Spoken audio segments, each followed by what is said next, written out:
Kalau dulu nyanyi hip hop, sekarang jadi YB. Amboi, amboi. Itu antara Okey, kejutan. itu dia. Betul, kejutan-kejutan yang kita dapat saksikan sepanjang PRN berlangsung untuk 6 negeri ini, dan pastinya kita nak berkongsi apakah pascanya, apakah yang akan dilakukan. Yang paling penting sekali sekarang ni impaknya kan. Betul. Kita dah lakukan mandat, kita dah lakukan tugasnya, tapi apa yang berlaku untuk Malaysia selepas ini? Jom Jadi kita bersama ramalan-ramalannya bersama dengan Profesor Dr. Azizuddin Mohamed Sani, penganalisis politik kita yang kita bersama secara langsung pada Jumaat lepas. Assalamualaikum, Doktor. Assalamualaikum. Macam mana anginnya di Kedah pada pagi ni? Dia hujan sikit. Hebat juga hari ni. Dia hujan sikit. Macam hujan rahmat lah kita kira, insyaAllah. Dan tahniah juga akan menyambut Menteri Besar yang lama dan jadi yang baru juga. Ya. Alhamdulillah. Diperbaharui. Okey, Prof, pastinya kita nak mulakan dengan sedikit analisis daripada Prof sendiri, pandangan Prof berkaitan dengan pasca PRN apabila melihat kepada keadaan yang berlaku ini. Mungkin adakah ianya menepati expectation ataupun anggaran yang dilakukan oleh Prof sendiri atau bagaimana? Ya, saya rasa keputusan pilihan raya atau pilihan raya umum negeri ini, dalam negeri ini memang telah dijangkakan akan berada pada status quo. Itu yang kita banyak bincangkan dan fikirkan kan. Cuma kita juga mengharapkan dengan kempen yang agak agresif, terutama sekali oleh Perikatan Nasional dan juga Gabungan Pakatan Harapan dan Barisan Nasional ataupun perpaduan untuk bersaing dan juga melakukan kejutan kali ini. Nampaknya bagi saya lah tidak ada banyak kejutan yang apa yang kita ramalkan itu berlaku. Dan ada orang-orang mengatakan okey, Kedah boleh dirampas oleh Perikatan Harapan Barisan Nasional, tidak berlaku kan. Dan Selangor boleh dirampas oleh Perikatan Nasional pun tidak berlaku kan. Cuma apa yang menarik juga, cuma mungkin bagi saya lah ada kelainan sedikit adalah kalau nak bandingkan dengan PRU ke-15 November tahun lalu adalah ada berapa kursi lah, 5 kursi misalnya dimenangi oleh Perikatan Nasional di Negeri Sembilan yang mana kita tahu kalau PRU lepas kan PHBN kalau gabung total betul dapat penuhnya kursi di Negeri Sembilan dan juga kalau dilihat Kelantan ada 2 kursi lah yang dimenangi, satu Perikatan Nasional dan satu oleh Amanah ataupun Pakatan Harapan yang mana kita rasa juga luar jangka keadaan itu berlaku jadi itu yang juga menarik kita nak lihat lah. Tapi dalam konteks keseluruhannya saya rasa memang dijangkakan dan misalnya contohnya macam di Negeri Sembilan, Pulau Pinang memang masih lagi walaupun ada kemenangan berapa kursi oleh Perikatan Nasional tapi masih lagi kerajaan yang terbentuk adalah kerajaan Gabungan Pakatan Harapan Barisan Nasional dengan 2/3. Dan Kedah menang besar, Terengganu menang besar, Kelantan menang besar oleh Perikatan Nasional dan di Selangor yang ada perubahan lah daripada 2/3 dibanding oleh Pakatan Harapan sebelum ini jadi majoriti mudah saja. Jadi bagi saya inilah baguslah konteks demokrasi di Malaysia melampakkan salib persaingan dan rakyat menentukan siapalah yang untuk kerajaan dan jelas yang membentuk kerajaan itu adalah daripada konteks status quo lah. Mana kerajaan sebelum ini masih mengekalkan tampuk pemerintahan lah. Ya. Setakat ini. Jadi apabila kita mendengar semua ramalan doktor pada Jumaat lepas, antaranya perasusan pengundi akan lebih rendah, gelombang hijau di utara, semuanya dia come true ya. Tapi kalau kita nampak tentang peratusan pengundi yang rendah ni, kalau kita tumpukan perhatian di Selangor yang untuk saya impak besar ya kerana kehilangan 2/3 majoriti. Jadi ini ada di antara ramalan doktor. Silakan. Ya, pertamanya tentang jumlah keluar mengundi memang kita dah ramalkan akan jatuh kan. Cuma dalam konteks ni masih lagi tinggi kalau kita lihat hanya di Taksalasan Negeri Sembilan 68%, kalau di Kelantan 60%, tapi yang selebihnya tu semua 70% ke atas kan. Jadi agak tinggi tu. Kalau memandangkan walaupun dia tak sama dengan ketika PRU lepas di mana dari segi purata dia 75% kan. Tapi dari segi sebab kita ada pertambahan pengundi yang ramai hampir dekat 200,000 jadi nampaknya keadaan keluar mengundi saya yakin lebih besar kali ini berbanding dengan PRU yang lepas walaupun peratusannya rendah. Ini dari perkiraan lah di situ cuma di Selangor ni memang kita tahu jadi tumpuan kita tahu juga di bahagian utara Selangor tu memang sebelum ni ketika PRU lepas dikuasai oleh Perikatan Nasional cuma kali ini ada berlaku inroad lah maksudnya di selatan dan juga di tengah lah Selangor yang mana di luar jangka dan jumlah yang menang pun saya rasa majoritinya sangat kecil. Ada yang sampai 50 saja. 30 pun ada. 30 pada. Jadi saya rasa satu menarik, dan ini banyak juga berkaitan dengan kadar keluar mengundi. Kalau keluar mengundi ramai, kata lagi ramai mungkin berubah keputusan tu. Jadi itu yang signifikannya keluar mengundi ni. Nanti janganlah marah kalau orang yang kita pilih yang kita nak tak naik sebab kita tak keluar mengundi. Jadi itu keadaan yang berlaku di Selangor lah. Ya, okey. Selain daripada itu, kalau kita katakan tentang faktor yang mempengaruhi keputusan PRN ini, ada yang personality, memilih calon, ada juga yang mengatakan memilih parti itu sendiri, dan tidak lupa juga tentang faktor etnik. Ada di antara kita yang mengatakan jurang kaum bangsa itu begitu ketara melihat kepada Melayu yang tidak lagi menyokong UMNO, kaum Cina yang terus menyokong DAP dan sebagainya. Pada pendapat Prof sendiri, adakah persepsi ini sememangnya wujud, sememangnya terjadi untuk PRN kali ini? Bagaimana? Memang jelas. Kalau kita lihat dari segi pattern pengundian, sebenarnya rakyat Malaysia ataupun pengundi di dalam negeri inilah mereka memilih parti. Itu jelas. Kalau tengok pattern itu berlaku. Dan juga dari segi segmen pengundi juga, pengundi Melayu misalnya memang ada memilih juga Pakatan Harapan dan Barisan Nasional, tapi majoritinya memilih Perikatan Nasional. Dan jumlahnya pun saya rasa lebih kurang samalah. Walau kita tak buat calculation, tapi saya boleh agaklah dalam lingkungan di 65 ke 70% lah. Orang Melayu memang berundi kepada kepada Perikatan Nasional lah. Cina memang jelas. Kalau tengok di DAP di Pulau Pinang, memang kalau di Selangor dan tempat-tempat lain memang beri undi kepada Pakatan Harapan dan juga Barisan Nasional. Cuma yang menarik ialah India. Orang India agak terpecah. Ada yang menyokong PHBN, tapi ada juga yang menyokong Perikatan Nasional yang menyebabkan calon Perikatan Nasional menang. Contohnya di Kulim Kedah, di Bukit Selambau dan juga di Lunas. Yang saya rasa menariklah melihat bahawa ada swing pengundi India kepada Perikatan Nasional walaupun tak ada calon India pun tadi di Kedah. Jadi dan kalau saya nak sebut yang lain, orang asli lah mungkin. Orang asli nampaknya mengundi Barisan Nasional. Itu yang menyebabkan kemenangan calon Barisan Nasional Galas di Galas di Kelantan.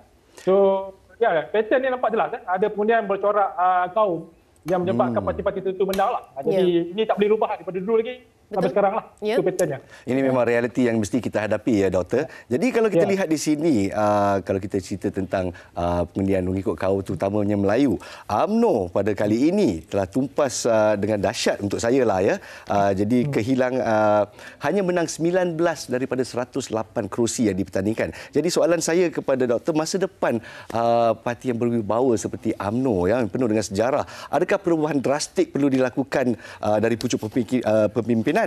Ada juga berita yang keluar semalam bahawa pucuk kepimpinan UMNO dan juga Ketua Pemuda UMNO telah pun mengeluarkan kenyataan bahawa pucuk pemimpinan UMNO tertinggi harus mengambil tanggungjawab. Pendapat doktor?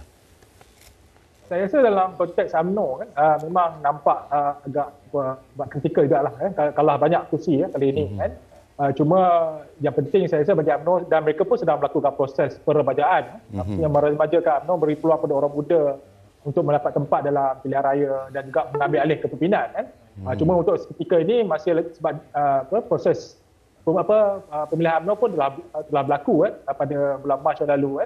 Dan mereka juga sebenarnya dalam proses untuk orang kata heal the wood. Untuk banyak yang kecewa, kalah, sebab asas kalau kita tengok kenapa UMNO lemah sebab ada persaingan dalaman yang agak kuat, perpecahan yang berlaku ketika PRU lepas dan ketika pemilihan berlaku lagi pecahan jadi mereka tak sempat nak kembali kepada membentuk satu kesatuan lah dalam masa 3-4 bulan sehingga PRN ini. Terlalu pendek masa dia. Masa sangat pendek. Jadi saya rasa kalau diberi masa lah, saya rasa kerajaan yang ada sekarang ni, perpaduan di Peringkat Persekutuan akan berterusan yang mungkin akan merintah seterusnya sampai habis penggal. Cuma dalam proses itu saya rasa UMNO perlu buat banyak kerja lah, menguruskan UMNO dengan baik dan memperkuatkan UMNO daripada dalam. Dan saya yakin sebab dalam pilihan raya ni dia ikut mood rakyat ketika itu. Jadi ketika ini mungkin Melayu menyokong Perikatan Nasional, tapi akan datang kalau ada kekuatan dan kelebihan UMNO pula sekarang ni dia berada dalam kerajaan, dia bukan dia berpangkat. Berbanding dengan Perikatan Nasional. Jadi itu kelebihan yang harus digunakan oleh UMNO lah untuk memperkuatkan parti, dan saya rasa UMNO boleh comeback lah sebagai parti tunjang orang Melayu lah pada masa akan datang. Ya, itu juga yang kita harapkan kan, sedikit penambahbaikan dan peluang ini digunakan sebaiknya untuk meraih semula masa depan UMNO itu sendiri. Okey, kita juga ingin sedikit tambahan komen Prof tentang Parti Muda yang dikatakan pengacau dalam PRN kali ini, dan kita melihat tanpa rekod dan juga strategi yang baik, mungkin juga dianggap pengacau ini. Persepsi Prof sendiri bagaimana? Saya tengok ada data lah di Selangor. Saya tak ingat kursi mana, tapi memang ada kursi yang kalau Muda tak masuk bertanding, Pakatan Harapan Barisan Nasional mungkin menang. Sungai Kandis. Sungai Kandis ya. Sungai Kandis mungkin. 167 undi. Ya. Betul. Jadi memang peranan Muda yang kita tahu, yalah mereka ni parti kecil dan juga parti yang tidak ada support ataupun sokongan daripada parti gabungan lain. Yang mana realiti politik Malaysia ni tak ada satu parti pun sebenarnya boleh menang pilihan raya. Kalau PAS mungkinlah di Kelantan dan Terengganu, tapi kalau menang Barisan Nasional tu dia kena ada gabungan parti sebab dia tak boleh satu parti saja cukup untuk menang. Jadi Muda ni bersaing mungkin nak menguji kekuatan mereka lah, tapi yang jelas semuanya hilang uang perturuhan. Kalau Muda cuma mereka saya kalau boleh nak petik balik ramalan doktor sebenarnya, iaitu undi muda akan menjadi perubahan untuk PRN kali ini. Tapi nampaknya Parti Muda tidak mendapat sokongan golongan yang muda. Jadi keluar juga statement daripada pengarah komunikasi Pakatan Harapan, iaitu Fahmi Fazil yang berkata Muda memecahkan undi buat kerajaan perpaduan. Tapi untuk saya lah, saya nak jadi orang jahat sikitlah kat sini dari segi demokrasi, adakah kita yakin bahawa undi yang dibuang untuk Muda ini adalah untuk dasar mereka ataukah hanya undi protes terhadap PH dan BN kerajaan perpaduan? Boleh cerita sikit? Saya rasa undi Muda ni yang saya teliti ada undi juga daripada orang muda tapi lebih kepada undi orang yang tidak setuju dengan gabungan parti lah, persaingan parti. Sebab kita tahu antara yang tak keluar undi pun kerana faktor itu juga. Mereka bukanlah kata protes tapi mereka tak setuju dengan keadaan politik di Malaysia dan menerima sajalah siapa yang menang dan terus pemerintahan. Sebab ada pandangan mengatakan siapa-siapa naik pun tak ada perubahan jadi itu jadi konteks Muda ni mungkin yang menyokong Muda ni ada di kalangan orang muda juga dan juga orang yang tidak setuju dengan parti gabungan perpaduan ataupun Perikatan Nasional, jadi mereka mengundi Muda. Jadi kekuatan Muda itu sebenarnya bukan kekuatan daripada Muda itu sendirilah. Kekuatan kalau terdapat faktor lain lah yang menyebabkan ada yang mengundi Muda itulah. Okey, Prof. Kita melihat kepada secara keseluruhannya, PN menang 146 kerusi, PH 80 kerusi dan BN 19 kerusi. Jadi pastinya ada cabaran untuk Perdana Menteri kita, pastinya untuk mewujudkan kestabilan Malaysia semula yang mencapai kemakmuran dan terutama sekali dalam faktor ekonominya. Jadi bagaimana melihat kepada cabaran ini yang harus diuruskan oleh pihak kerajaan perpaduan yang sebenarnya secara keseluruhan keputusannya tidak berpihak kepada mereka? Saya rasa kerajaan perpaduan ada kelebihan dalam konteks mereka menguasai di peringkat persekutuan, yang mana sebenarnya setiap negeri ini, semua 6 negeri ini banyak bergantung kepada persekutuan untuk pembangunan dan juga dari segi ekonomi sekalipun. Jadi saya rasa walaupun 3 negeri kalah misalnya, tapi kita tahu bahawa negeri-negeri ini juga untuk membangun perlukan support ataupun sokongan daripada kerajaan perpaduan di peringkat persekutuan. Dan ini saya rasa kunci kepada perkara ini adalah pencapaian. Saya rasa kalau kerajaan perpaduan berjaya menunjukkan mereka berjaya memulihkan ekonomi misalnya, mewujudkan keselesaan kemakmuran ekonomi, dan sekarang ini tanda-tandanya telah ada. Kita pun dah rasa mula sikit ekonomi kita bertambah baik tapi masih tempoh awal lah untuk rakyat. Sebab rakyat ni bila dia mula dah rasa selesa dan dia merasa pada diri dia dia akan berubah fikiran. Kalau dia rasa susah lagi, macam sekarang ni masih lagi ada rasa harga barang mahal dan sebagainya, dia akan mula menyalahkan kerajaan dan sebagainya. Itu dari segi orang kata psikologi lah, dalam konteks rakyat itu sendirilah. So dalam konteks ni saya rasa kalau kerajaan perpaduan berjaya membawa pembangunan dan wujudkan hubungan yang harmoni dengan negeri, dan negeri pun kena wujudkan harmoni lah dengan persekutuan. Jadi saya rasa ini akan dapat menarik sokongan kemudian kepada terutamanya orang Melayu, konteks ekonomi orang Melayu kepada kerajaan perpaduan. Jadi saya rasa inisiatif dapat banyak perkara lah perlu dilakukan oleh peringkat persekutuan, sebab saya rasa dengan pembangunan ekonomi, pencapaian yang ada, saya rasa rakyat akan beri impak yang positif lah, sokongan yang positif kepada kerajaan perpaduan selepas ini. Baik, terima kasih diucapkan kepada Profesor Dr. Azizuddin Mohamed Sani, penganalisis politik kita pada pagi ini. Terima kasih banyak-banyak dan semoga terus makmur di Kelantan Darul Aman, insya-Allah. Kedah. Kedah dah. Astagfirullahalazim. Kelantan pula. Kita hari ini baru tahu MB siapa Kelantan. Tak ada, saya nampak doktor putih-putih molek-molek ingatkan dari Pasir Mas tadi, insya-Allah. Minta maaf. Oh, Kedah. Okey, Prof. Terima kasih, Prof. Hari ini kami ada 6 negeri. Minta maaf ya. Terima kasih, Prof. Assalamualaikum bersama dengan kami. Okey, itu dia sedikit pasca PRN untuk 6 negeri yang telah pun memilih siapakah yang bakal mengungguli ataupun menjadikan tampuk kepimpinan yang terbaik lah. Kita tengok selepas ini, yang pentingnya kerajaan perpaduan ini mempunyai beberapa tempoh lagi sehingga habis penggal untuk menambah baik, untuk membuktikan pencapaian yang sememangnya sepatutnya kita nampak di Malaysia.